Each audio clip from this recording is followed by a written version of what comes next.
protest, a monument depicting a leader, effigies depicting a Ku Klux Klan member.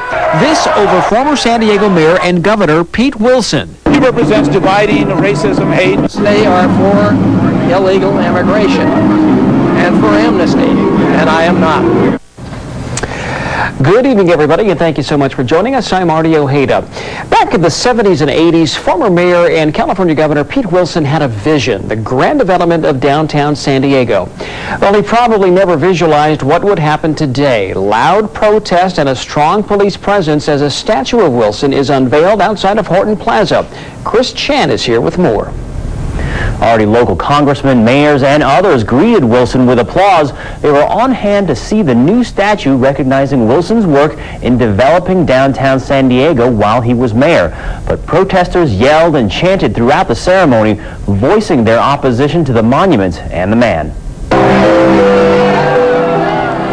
The tall bronze statue shows the former San Diego mayor and California governor smiling and standing with his hands in his pocket. Perhaps it reflects his feelings about the development of Horton Plaza and downtown and what it has become nearly 3 decades after he began work to revitalize the area. It has exceeded my expectations. It has exceeded my hopes, but, you know, it's not finished. Local Congressman Darrell Issa said Wilson's work was instrumental in creating the vibrant downtown that exists today. Horton Plaza and this downtown redevelopment made it possible for people of means to move back into downtown and revitalize a community. But the nearly 100 protesters yelling and chanting across the street said the statue represents hatred and racism. They held signs depicting Wilson wearing a swastika. He does not represent loving your brother. He represents dividing, racism, hate.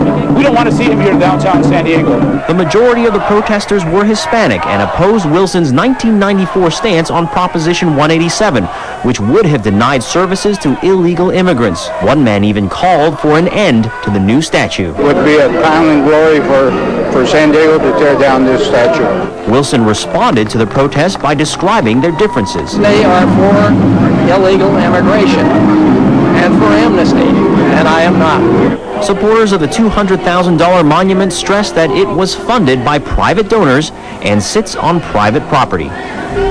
Now, the day was not without incident. One woman was taken into custody by police this afternoon. Officers say she had crossed police lines repeatedly before being detained. Artie? Chris.